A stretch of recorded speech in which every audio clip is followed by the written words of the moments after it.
প্রথম 100 দিন পূর্ণ হওয়ার কারণে আমাকে দলের থেকে আমাদের যে প্রচার কর্মসূচি, বিভিন্ন অনুষ্ঠান, আমরা ইতিমধ্যেই সরকারের তরফ থেকে একটা পুস্তিকা বার করেছি। সেই পুস্তিকা হয়তো আপনারা পেয়েছেন, নয়তো পেয়ে যাবেন। আমরা বিশ্বাস করি টাইম বাউন্ড কাজে।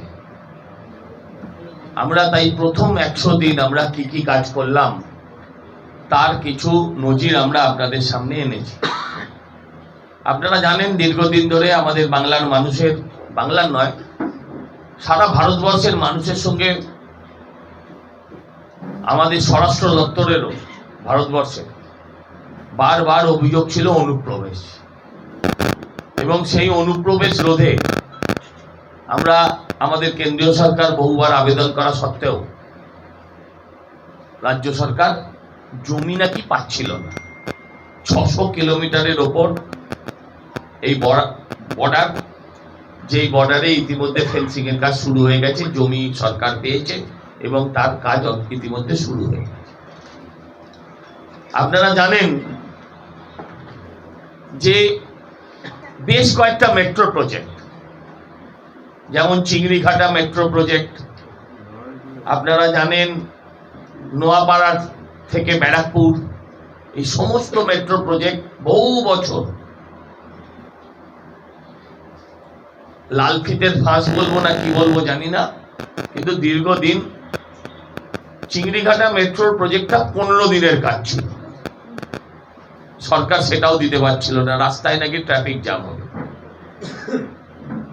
সেই কাজ সরকার সমস্ত রকম ব্যবস্থা করেছে, অলরেডি কাজ কমপ্লিট হয়ে গেছে।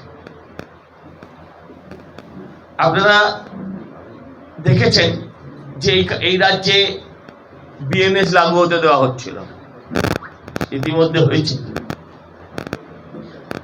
জনগণনা, আমাদের বেশ কয়েকটি রাজনৈতিক দলের দাবি ছিল জনগণনা কবে হবে, জনগণনা কবে হবে।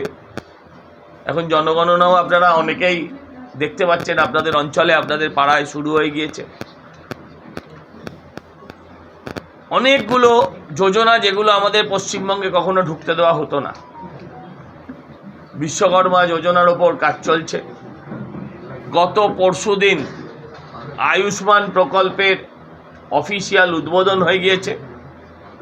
যারা যারা আয়ুষ্মান প্রকল্পের আওতায় থাকবেন না তারাও বঞ্চিত হবেন না। তাদের জন্য মুখ্যমন্ত্রী বীমা প্রকল্প চালু হয়ে গিয়েছে।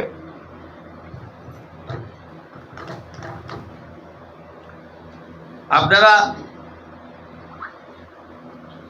দেখেছেন যে বিভিন্ন চাকরির পরীক্ষায় ব্যাপক দুর্নীতির ফলে আমাদের 26,000 ছেলেমেয়ের চাকরি চলে গিয়েছিল। সেই জন্য এই সরকার 5 বছর আরো অতিরিক্ত সময় দিয়েছে সরকারি চাকরির ক্ষেত্রে। আপনারা দেখেছেন যে ইতিমধ্যে কলকাতা এবং হাওড়া পুরসভার ডিলিমিটেশনের কাজ শুরু হয়েছে। ডিলিমিটেশনের কাজ শুরু হলে, ডিলিমিটেশন হলে ফান্ড বরাদ্দ বেশি থাকবে, ম্যান পাওয়ার বাড়বে, কাজ করার সুযোগ থাকবে। এটা কি কলকাতা? রাজপুর, সোনারপুর, এর গায়েই কলকাতা পুরসভা। রাস্তাগুলোর অবস্থা আপনারা জানেন, প্রত্যন্ত অঞ্চলের রাস্তা তো অত্যন্ত খারাপ। সেই বড় বড় ওয়ার্ডগুলোকে যাতে ছোট করে কাজের সুবিধা হয় তার ব্যবস্থা করা হয়েছে। সর্বোপরি ব্যাপক হারে রাজস্ব আদায় চলছে, যে রাজস্বটা এতদিন আমরা পেতাম না। কেষ্ট কাকু এখন বলতে বাধ্য হচ্ছেন যে আমি ডেলি 3 কোটি টাকা দিতাম, যেন ওর বাপ ঠাকুরদা জমিদার ছিল, সরকারি কোষাগারে জমা করত। রাজ্য সরকার, আগের সরকার গত কয়েক বছরে 60 কোটি টাকা যেখান থেকে রাজস্ব পেত বীরভূম থেকে, সেখানে এখন এক মাসে 83 কোটি টাকার বেশি রাজস্ব আদায় হয়েছে। বেআইনি নির্মাণের ক্ষেত্রেও এই বেআইনি নির্মাণ আমাদের আরবান এরিয়ায়, শহরতলি অঞ্চলে একটা ব্যাপক সমস্যা। এই বেআইনি নির্মাণের ক্ষেত্রেও সর্বস্তরে ব্যবস্থা নেওয়া চলছে। সর্বোপরি তোলাবাজি এবং মস্তানিকে বন্ধ করতে আমাদের সরকার বদ্ধপরিকর।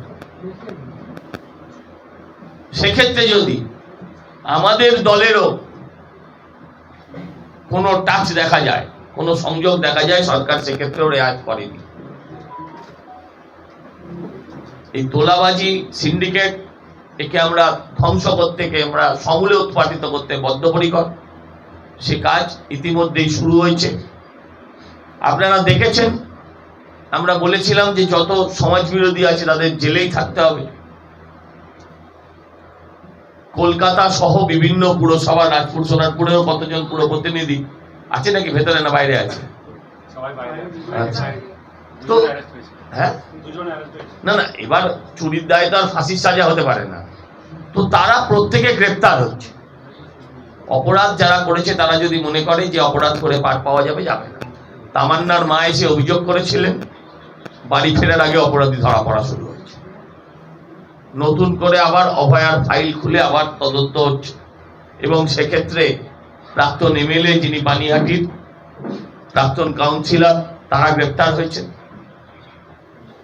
1000 কোটি টাকার বেশি বিনিয়োগ হয়েছে এই রাজ্যে। ছোট বড় মাঝারি সংস্থা মিলে প্রতিনিয়ত এই রাজ্যের যারা রাজ্য ছেড়ে চলে গেছিলেন, যে শিল্পপতিরা, যে শিল্পগোষ্ঠী রাজ্য ছেড়ে চলে গেছিল, যে বাঙালিরাও যারা ব্যবসা করেন, তারা যারা রাজ্যের থেকে চলে গেছিলেন, তারা ফিরে আসতে শুরু করেছেন। 100 দিন মানে 3 মাস 10 দিন।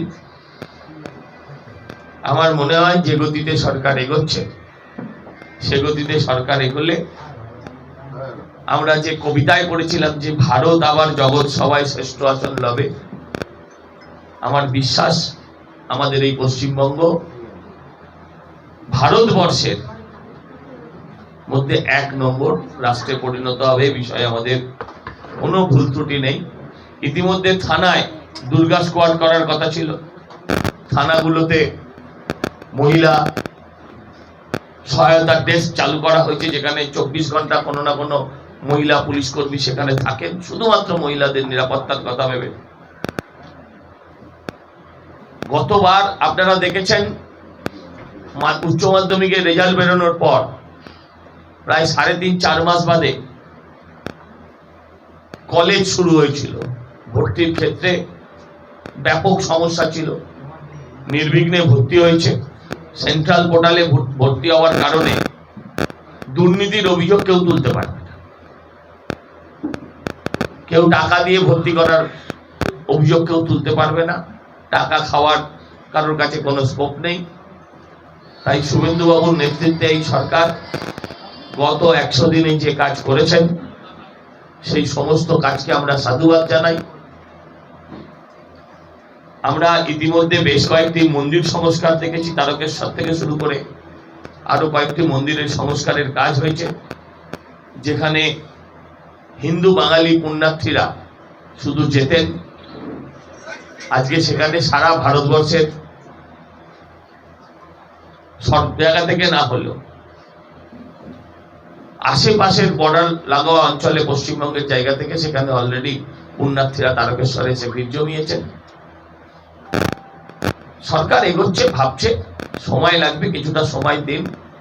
ইতিমধ্যে বিভিন্ন ন্যারেটিভ চালু হয়েছে। অন্নপূর্ণা ভান্ডারকে নিয়ে মানুষের মধ্যে বিভ্রান্তির সৃষ্টি করতে নেমেছে একটা দল।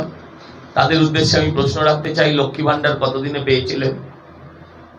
আমি আপনাদের মধ্যে দিয়ে অ্যাসিওর করতে চাই, প্রত্যেকটা মানুষ যারা অ্যাপ্লাই করেছেন, যারা যোগ্য, তারা সকলেই